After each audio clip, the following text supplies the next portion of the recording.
Assalamualaikum warahmatullahi wabarakatuh. Perkenalkan, nama saya Sultan Pasya Brilian dengan NIM atau nomor induk mahasiswa 0120190026 dari program studi Relasi Industri Politeknik Ketenagakerjaan. Kali ini saya akan menjelaskan tentang ideologi negara dari mata kuliah Pancasila. Langsung aja kita mulai. Yang pertama, apa itu ideologi negara? Sebelum kita membahas tentang ideologi negara, kita harus membahas kata per kata.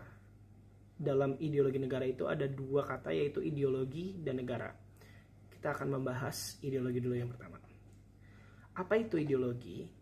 Ideologi itu kan sebenarnya juga dibentuk dari dua kata, yaitu idea dan logos. Idea itu artinya gagasan, pemikiran, sedangkan logos itu artinya ilmu. Nah, secara umum, ideologi adalah sekumpulan ide, gagasan, keyakinan, kepercayaan yang menyeluruh dan sistematis dalam bidang politik, ekonomi, sosial, dan budaya, serta keagamaan. Nah, di dalam ideologi tentunya memiliki fungsi. Adapun beberapa fungsi-fungsi dari ideologi. Yang pertama adalah sarana untuk membentuk dan mengisi kehidupan manusia secara individual. Jadi, karena bentuknya sebuah ide abstrak, ide ini bisa membangun sebuah perilaku di dalam hidup masyarakat. Itu maksudnya.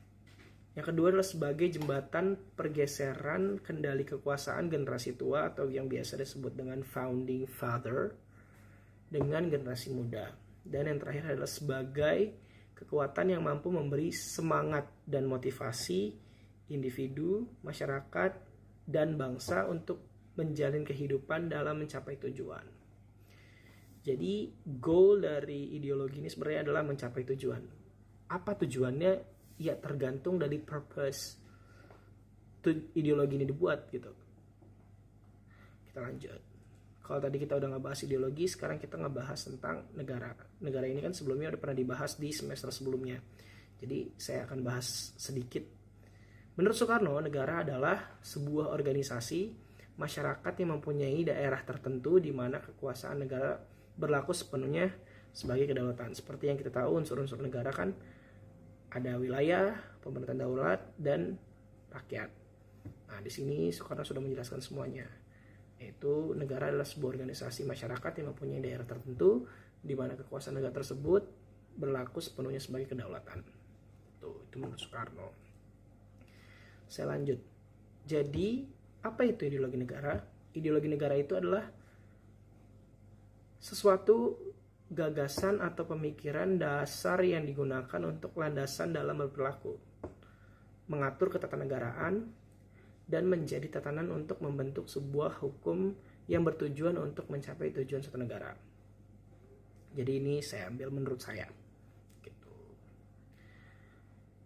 Nah, kan ini ada kata-kata yang digunakan untuk landasan dalam berperilaku. Maksudnya itu seperti yang di slide sebelumnya, bahwa ideologi ini merupakan sebuah ide, gagasan, keyakinan yang mengatur bidang politik, ekonomi, sosial, dan budaya, serta keagamaan.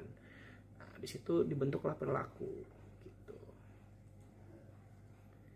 Itu tadi ideologi negara. Selanjutnya, kita akan membahas tentang ideologi terbuka dan ideologi tertutup. Apa itu ideologi terbuka dan apa itu ideologi tertutup? Yang pertama, pembahasannya adalah ideologi terbuka. Apa itu ideologi terbuka? Ideologi terbuka adalah ideologi yang mampu mengikuti perkembangan zaman dan bersifat dinamis, atau merupakan suatu sistem pemikiran terbuka yang merupakan hasil kesepakatan dari masyarakat itu sendiri. Jadi lahirnya ideologi terbuka ini bukan dari paksaan eksternal, tapi merupakan kesepakatan dalam internal. Gitu. Nah, adapun ciri-ciri ideologi terbuka adalah yang pertama, merupakan kekayaan rohani, moral, dan budaya masyarakat. Jadi si ideologinya ini tercipta dari kekayaan atau pluralisme yang ada di dalam masyarakat, baik itu bentuknya rohani, moral, ataupun budaya. Yang kedua, tidak diciptakan oleh negara tetapi ditemukan oleh masyarakat itu sendiri. Ideologi itu sendiri adalah milik seluruh rakyat dan bisa digali dan ditemukan dalam kehidupan mereka.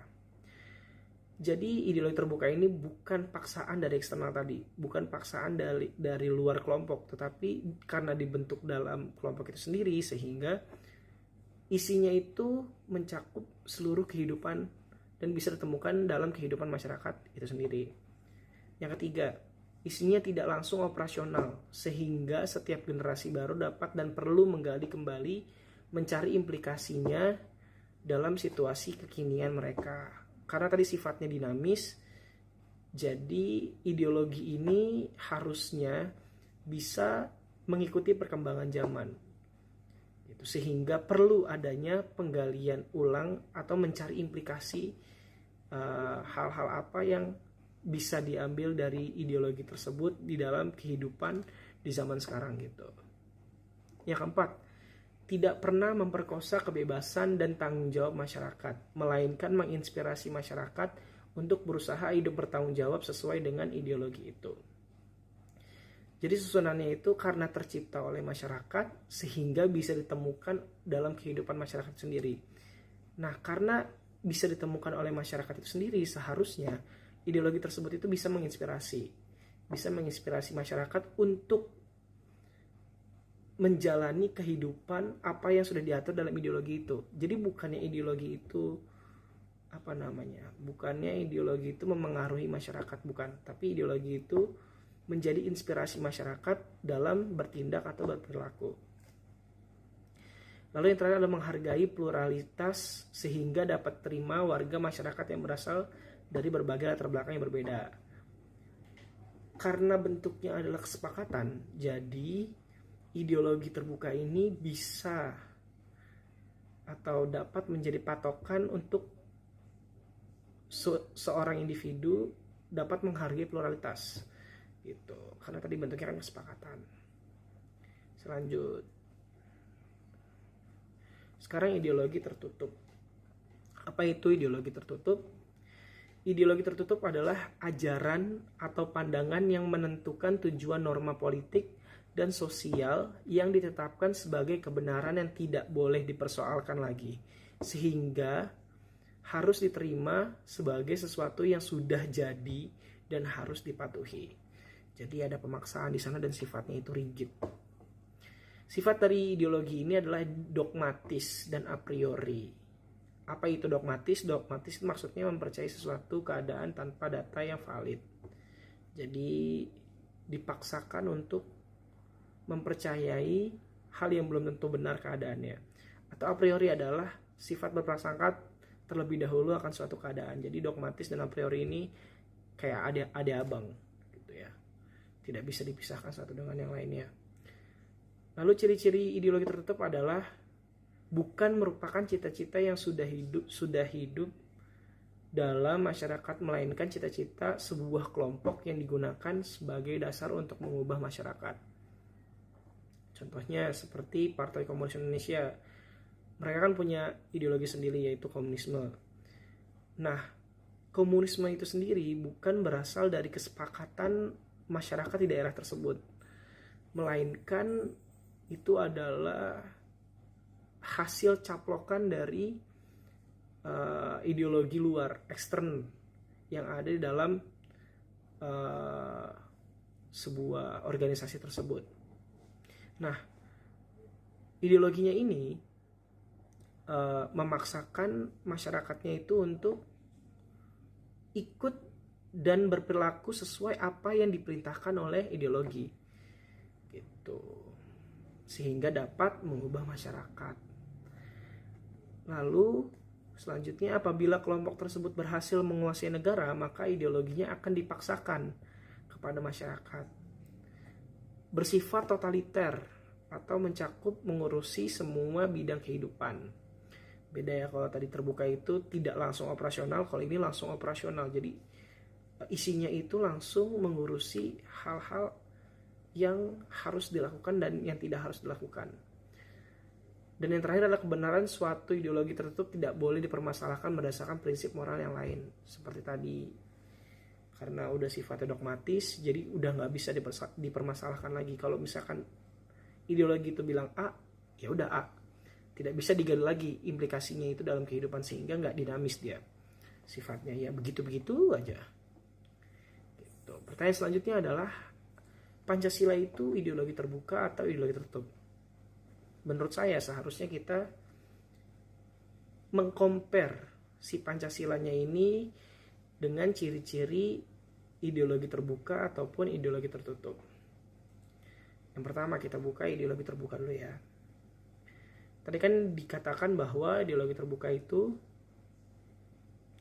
merupakan kekayaan rohani, moral, dan budaya masyarakat. Seperti yang kita tahu bahwa sejarahnya Pancasila itu kan, menurut Bung Karno, Pancasila ini tercipta dari cita-cita luhur orang-orang terdahulu, bahkan dari zaman Majapahit. Pancasila itu sudah ada, sehingga isi dari Pancasila itu merupakan kekayaan rohani, moral, dan budaya masyarakat. Jadi bisa dikatakan Pancasila merupakan ideologi terbuka. Jadi ini benar. Yang kedua, tidak diciptakan oleh negara tetapi ditemukan oleh masyarakat itu sendiri. Ia adalah milik seluruh rakyat dan bisa digali dan ditemukan dalam kehidupan mereka. Kita bahas dulu. Katanya kan tidak diciptakan oleh negara tetapi ditemukan oleh masyarakat itu sendiri. Pancasila itu lahir sebelum atau sesudah Indonesia merdeka. Sebelum ya, jadi pencetus isi Pancasila itu adalah sebelum. Meskipun pengesahannya sesudah merdeka, tetapi perumusannya itu sebelum Indonesia merdeka. Jadi sebelum ada negara, ada Pancasila dulu. Nah makanya tidak bisa dikatakan bahwa Pancasila itu diciptakan oleh negara, tetapi ditemukan oleh masyarakat melalui perumusan-perumusan.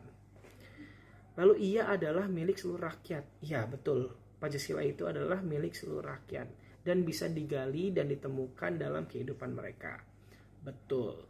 Jadi yang kedua ini juga betul. Lanjut yang ketiga. Isinya tidak langsung operasional, sehingga setiap generasi baru dapat dan perlu menggali kembali mencari implikasinya dalam situasi kekinian mereka. Jadi Pancasila ini kan berisi 5 butir. 5 butir sila, 5 butir tata kelakuan. Dan 5 butir tata kelakuannya ini tidak langsung mengurusi tentang tatanan hidup, melainkan hanya poin-poin penting saja, sehingga masih bisa dijabarkan lagi gitu ya. Nah, dan butir penjabaran nilai-nilai Pancasila itu perlu digali dan bisa digali sehingga kita bisa mencocokkan nilai-nilai Pancasila dengan kehidupan di zaman sekarang gitu ya. Lanjut, tidak pernah memperkosa kebebasan dan tanggung jawab masyarakat, melainkan menginspirasi masyarakat untuk berusaha hidup bertanggung jawab sesuai dengan ideologi itu. Betul, jadi Pancasila ini karena bentuknya tadi butir-butir dan ada nilai-nilainya ini seharusnya menginspirasi masyarakat untuk hidup bertanggung jawab sesuai dengan nilai-nilai yang terkandung dalam Pancasila itu sendiri. Dan ini juga benar yang keempat. Yang kelima, menghargai pluralitas sehingga dapat terima warga masyarakat yang berasal dari berbagai latar belakang yang berbeda. Ini juga benar gitu ya. Kita lanjut. Sekarang kita cocokkan dengan ciri-ciri ideologi tertutup. Apakah sama? Sifat dari tadi sifatnya itu dogma. Kalau misalkan menurut saya Pancasila ini tidak berbentuk dogma, tapi bisa didoktrin ya. Bukan dogma tapi bisa didoktrin. Jadi ya mirip-mirip lah dengan ideologi tertutup. Nah, ciri-cirinya yang pertama adalah bukan merupakan cita-cita yang sudah hidup dalam masyarakat, melainkan cita-cita sebuah kelompok yang digunakan sebagai dasar untuk mengubah masyarakat. Ini kan kebalikan yang ideologi terbuka ya. Jadi ini tidak bisa dijadikan acuan bahwa Pancasila adalah ideologi tertutup. Jadi yang nomor 1 salah. Ciri-ciri yang pertama salah. Ciri-ciri yang kedua adalah Apabila kelompok tersebut berhasil menguasai negara, maka ideologinya akan dipaksakan kepada masyarakat. Karena yang nomor satu udah salah, pasti nomor dua salah. Karena Pancasila bukan paham dari luar, melainkan paham yang berasal dari di dalam organisasi itu sendiri. Lanjut. Bersifat totaliter atau mencakup atau mengurusi semua bidang kehidupan. Enggak, tadi kan saya bilang bahwa Pancasila itu hanya berisi butir-butir dan setiap butir memiliki nilai. Dan nilai-nilainya itu tidak langsung mengurusi kehidupan masyarakat, tapi kehidupan masyarakat bisa diinspirasi dari nilai-nilai tersebut. Jadi yang ini juga salah. Selanjutnya, kebenaran suatu ideologi tertutup tidak boleh dipermasalahkan berdasarkan prinsip moral yang lain. Nah, sedangkan Pancasila tadi kan bisa digali dan bisa dicari tahu implikasinya di kehidupan sekarang. Jadi yang terakhir juga salah. Dan dapat disimpulkan bahwa Pancasila itu adalah ideologi yang terbuka. Gitu. Lanjut. Tentang kasus-kasus yang dapat mengancam eksistensi Pancasila. Yang pertama ada narkoba. Narkotika, psikotropika, dan bahan adiktif lainnya yang biasa kita sebut dengan narkoba merupakan bahan kimia yang dapat mengubah keadaan psikologi seperti pikiran, suasana hati, serta perilaku. Kenapa narkoba bisa mengancam eksistensi Pancasila? Tujuan narkoba ini sebenarnya salah satunya adalah merusak moral bangsa. Ketika rusak moral bangsa, maka tentu tujuan dari ideologi tersebut tidak tercapai. Ketika tujuan sebuah ideologi tidak tercapai, maka keberadaan ideologi itu dipertanyakan. Nah, itu sebabnya kenapa narkoba dapat mengganggu eksistensi dari Pancasila. Yang kedua adalah terorisme. Sebenarnya ada banyak bentuk teror di dalam paham teroris. Jadi terorisme ini kan adalah sebuah paham untuk meneror ya. Nah, salah satunya adalah teror ideologi. Kalau misalkan pernah dengar cerita tentang orang-orang yang disuguhkan sebuah ideologi baru oleh orang-orang yang tidak bertanggung jawab, nah itu salah satu teror ideologi. Teror ini sangat membahayakan dan dapat mengancam eksistensi Pancasila sebagai ideologi negara. Teroris yang mencoba menyebarluaskan pahamnya sendiri kepada masyarakat dapat menimbulkan kegoyahan dalam tatanan kepercayaan dan sistem sosial di suatu daerah. Kegiatan ini atau teror ideologi ini dianggap dapat menggeser sendi-sendi dari nilai Pancasila. Itu sebabnya mengapa terorisme ini dapat mengancam eksistensi Pancasila. Selanjutnya adalah korupsi. Korupsi kan adalah salah satu permasalahan utama di dalam kehidupan bernegara. Tentunya seolah pemerintahan dan masyarakat tak pernah luput dari kegiatan korupsi. Nilai penting dalam korupsi kan merupakan menghilangkan uang atau menggelapkan uang negara. Hal itu menjadi ancaman tersendiri bagi eksistensi Pancasila karena nilai-nilai idealis atau nilai-nilai cita-cita Pancasila dapat dirusak dengan budaya korup sehingga kegiatan ini dapat menggoyahkan eksistensi dari Pancasila. Gitu. Nah, mungkin hanya itu yang saya dapat sampaikan. Apabila ada kritik dan saran dapat disampaikan langsung ke saya. Kurang dan lebihnya mohon dimaafkan. Terima kasih. Wassalamualaikum warahmatullahi wabarakatuh. Kelar guys.